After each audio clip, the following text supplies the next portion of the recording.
Jessie. Welcome to our homestead. I've been homesteading with my husband and our children for a little over 3 years now. We started with chickens and we're super passionate about growing in the homestead journey, but I also want to simplify it for people that self-limit or think that maybe homesteading is just too complicated, I can't do it. That is not true. I have a lot of knowledge to share even in the 3 years time that we've been doing this. So I want to break it down for you and share with you some really basic things but helpful things to get you started. First off, I want to talk about chickens, the most basic care for chickens. So we're going to be talking about the benefits, why have chickens, breeds, which is really important for you to know depending on what climate, what use you want them for, if you want to harvest them for meat or if you want them for just eggs.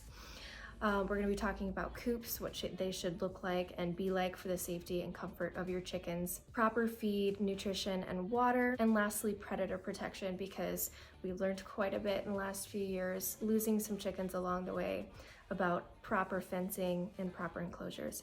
I want to share all of this in a very basic way with you guys, so let's get started. So let's talk about some of the benefits of having chickens. There's a lot of them, but like I said, I'm going to stick to the basics. Pest control. So any unwanted bugs you don't want on your homestead, your chickens will eat. So they get fed and it helps us with our homestead. Free eggs. Well, we can say free, but if you buy feed, it's not really free. However, egg prices right now are ridiculous and crazy and volatile. So when you get to walk out in the morning after nourishing your chickens and get 5 to 6 eggs per our 3 chickens, so do the math, if you have 6 chickens, you get about double that if you have 12 chickens, and so forth. You get a lot of eggs, depending on what type of chickens that you have and what use and what climate. Long story short, it's really nice going out there and harvesting your own eggs from your own chickens. It's very convenient and it is also a fun and very rewarding process. Another thing is the waste they produce. So their manure creates nitrogen, which, if you've never heard of the term, can be used in composting your soil. So basically, save the chicken poop, because you can add that to your soil and then add it to your garden, which really helps that nutrient-rich soil be maintained. Chickens also forage, which is amazing. You can take your chicken scraps, you don't have to put it to waste or in the trash. You can give it to your chickens as long as it's not onions, garlic, or citrus. They are not expensive to have, they're very easy to maintain, and you get a lot of benefits from owning chickens. So something that intimidates people a lot is breeds. So if you want to start having chickens and you think, where do I even start? Do I have to memorize all the colors and the breeds? And the answer is no. You do have to be aware of what climate you're in. If you are in a super cold climate, you want to get certain type of chickens. I won't go into that because it's a lot more detailed than just staying simple, as I promised in this video. However, I'm just gonna go over some of the main breeds so that you can start somewhere. Egg layers, so ones that produce eggs. We also have dual purpose, so they provide you meat, so they're big enough to provide you meat if you want to slaughter them, or provide eggs as well. Those are pretty popular because they're dual purpose. You have the meat chickens as well. So these are ones that really are just fed and they're plump because you end up eating them. So they're harvested for that specific reason. They don't lay eggs or anything like that. So with the egg laying chickens, they're gonna be more on the leaner side, and that's why you don't want to harvest them for meat. They're specifically for just laying eggs. Secondly, for the meat birds, the ones that you want to harvest just to feed your family and not lay eggs, they're going to be a lot more plump.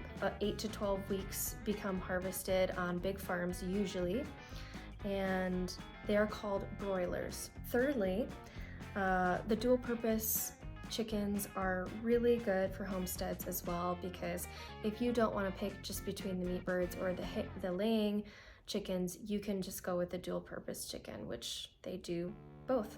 Lastly, there is kind of a niche category of the heritage chickens. They're good for sustainability, and they are a little bit more slow growing, so that's just a consideration if you want a slower growing chicken, or if you want to get the meat right out in 8 to 12 weeks, then you might want to go for a broiler chicken. You also might want to consider space. So for some chickens, like the dual purpose and heritage chickens, you're gonna want more space. What do you want the coop to look like is my next one. You want it to be secure for the chickens, but you also want them to have enough space. You want about 2 to 3 square foot per chicken and it's kind of hard to measure out, but you'll kind of get the sense when you have the chickens in the coop, are they too crowded? You want to keep it clean, and that's super important because not only are they laying your eggs to harvest in your kitchen, they also have to stay healthy so that they can lay those eggs.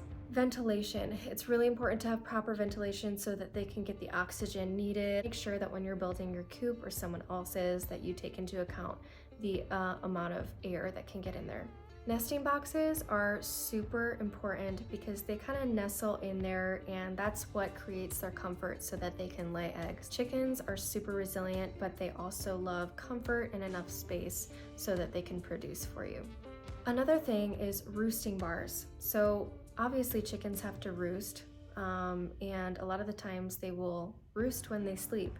That's what our chickens do, and we just have a beam that goes across in our coop, and they just sit on that and sleep, and then they wake up and then they poop, and then I harvest the poop into the soil, and then they lay eggs. So it's kind of an awesome process because it's really low maintenance. All you have to do is keep them clean, check them out, and make sure everything is good in there and harvest the eggs. So onto a really important topic, feeding chickens and water. So it's super important to have clean and fresh water so that they don't get diseases, and they ultimately have to be healthy so that they can produce your eggs well.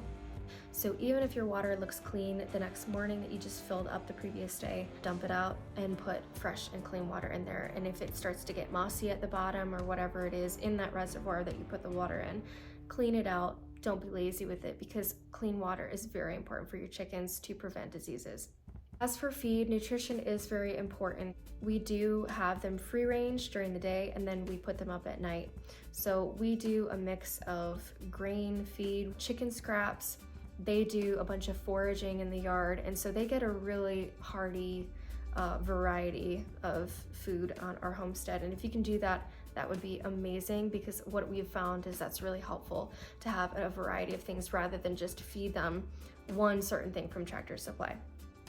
So how much food do you ideally want to give them?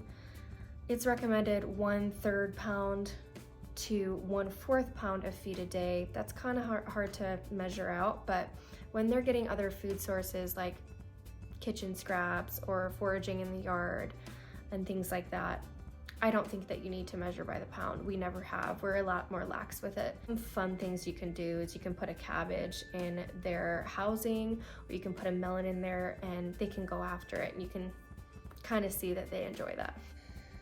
You want to help me talk about chickens? So something that you really want to pay attention to with your chickens is their health. What are some signs to look for? If they stop laying eggs all of a sudden or stop eating as much, or something seems off, just make sure to pay attention to that. That could indicate some sort of disease or injury. Looking at their physical health, so their eyes, their comb, their skin, and things like that. Just look for any changes, and ultimately go with your gut. One thing that's cool that is a supplement to chickens is calcium. Calcium's really important for them, so you can get crushed oyster shells or just calcium supplements from your cupboard, and they will eat that. That's super healthy for them. You want to make sure they're eating enough protein, grain, and calcium like I mentioned before, but also remember, don't give them garlic, onion, or citrus from your kitchen scraps. And lastly, predator protection. So in the last 3 years, we have lost quite a few chickens. We've lost about 6 chickens and 2 ducks due to some coyote clans that came by. We do have adequate fencing, however, it's not deep enough in the ground, and they did dig a hole, and I think some of them jumped the fence as well. So it is recommended to, if you are going to use some sort of fencing, which is recommended in addition to closing them up at night inside of a coop, just put the fence down about 6 inches into the ground so that whatever predator is trying to get in there can't dig a hole. A lot of people leave their chickens out and about to roam at night.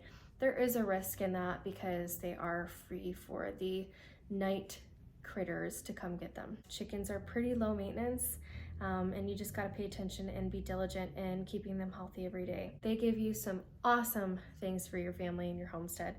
So chickens are awesome, and I hope that this information was helpful for you. If you wanna say anything specific, please pop that in the comments for me below.